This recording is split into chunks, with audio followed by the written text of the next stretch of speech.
From Illinois Public Media News, this is 217 Today. I'm Kimberly Schofield. It's Tuesday, March 10th. Coming up, protein is everywhere, from Starbucks lattes to new dietary guidelines, which ask Americans to prioritize protein.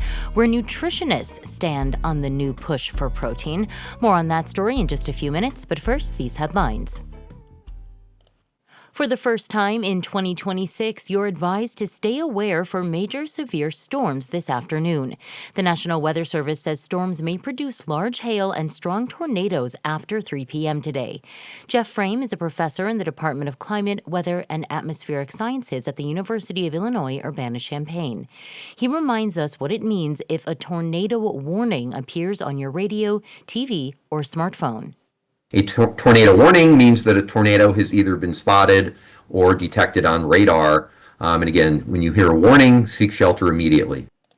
If a tornado warning is issued where you are, go to a room or hallway in the lowest part of a building, away from windows. The National Weather Service Storm Prediction Center has placed all of Champaign County and much of east central Illinois under an enhanced risk for severe storms. Large hail and strong tornadoes are possible this afternoon and evening. IPM meteorologist Andrew Pritchard has the timeline for the storms. A warm and windy spring day is expected across central Illinois, but scattered thunderstorms will develop ahead of an approaching storm system late this afternoon and evening, and there's a chance a few storms could become severe across portions of northern and central Illinois into neighboring portions of Indiana. Large hail 2 inches in diameter and a few tornadoes are possible with the strongest storms, along with damaging wind gusts and locally heavy rainfall. The most likely time frame for severe storms in the immediate WILL severe weather coverage area is between 5 p.m. and midnight on Tuesday, though rain and thunderstorms will continue into Wednesday morning. For Illinois Public Media News, I'm meteorologist Andrew Pritchard. Stay weather aware. Andrew will provide updates later today on WILL AM 580, Illinois Classical FM 90.9, and Illinois Soul FM 101.1. We'll provide the latest maps with warnings on ipmnewsroom.org. An Illinois commission studying reparations has published its first report on the history of racial inequality in the state. IPM's Emily Hayes spoke with the project's leader. At first, when she was asked to get involved, Professor Terry-Ann Williamson said no.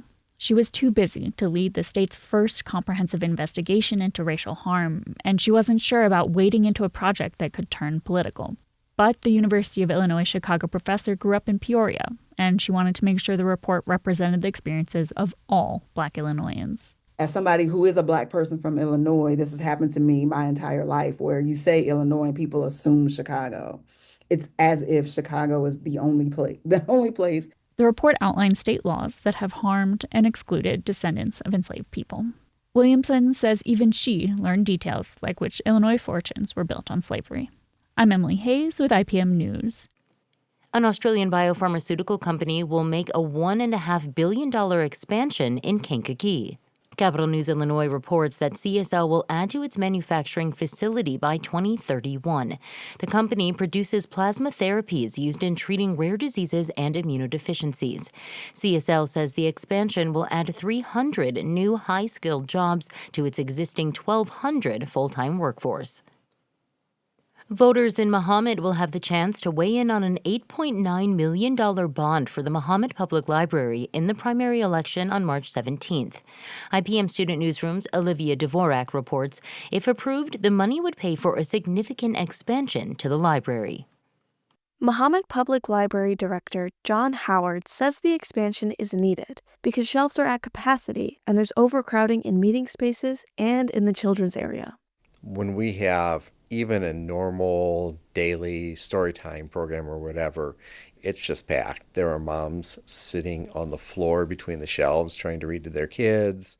The expansion would add a new children's library, a dedicated teen space, a larger community room, and a shaded outdoor patio. Kaylee Hillinger visits regularly and says she sees the need for these expansions. I mean, my son was just throwing a little bit of a temper tantrum because at the sand station, there's just not enough room. The expanded space right now would be super awesome for the kids and parents in our community. The bond would increase property taxes by less than 1%, and if approved, construction could start in about a year. I'm Olivia Dvorak, IPM News. Still to come, where nutritionists stand on the new push for protein.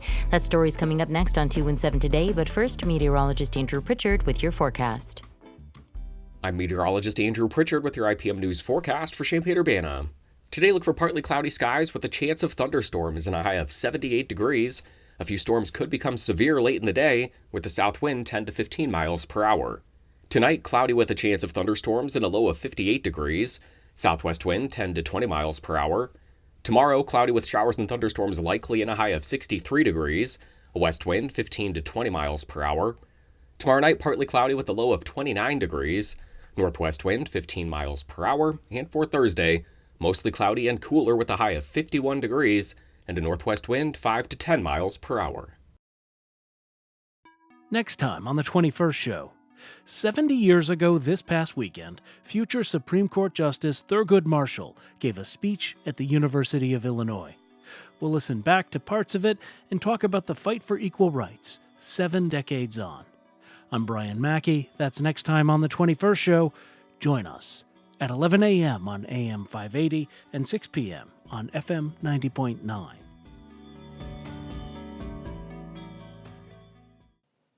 You're listening to 217 Today. I'm Kimberly Schofield. Protein is having its moment in the spotlight. Companies are adding more protein-enhanced products to their lineups as demand grows. The new federal dietary guidelines unveiled earlier this year also put the nutrient front and center. Harvest Public Media's Tadeo Ruiz Sandoval reports on whether or not Americans actually need more protein. It's not hard to find protein-packed foods. For years, consumers have enjoyed protein shakes, powders, and bars. But lately, it's been showing up in some surprising places. Hello, welcome to Starbucks. What can I get started with today? I'll do a vanilla protein latte. Oh, okay, so that protein, period. Okay, do you want a hot or ice today? The company is just one of many that have introduced new lines of protein-enhanced products to meet increasing demand. A survey last year from the International Food Information Council found that 7 in 10 Americans want to include protein in their diets. It's been picking up momentum in videos in TikTok. Corey Geiger is a dairy economist for CoBank, a national lender. Geiger has studied the newfound appetite for protein. He says it's more than just a social media trend. It's now aligned with a political agenda. Certainly, more recently, the MAHA movement has amplified what has been taking place in Americana. The federal government unveiled new dietary guidelines in January that put protein front and center in the American diet. Officials say the new recommendations will, quote, make America healthy again.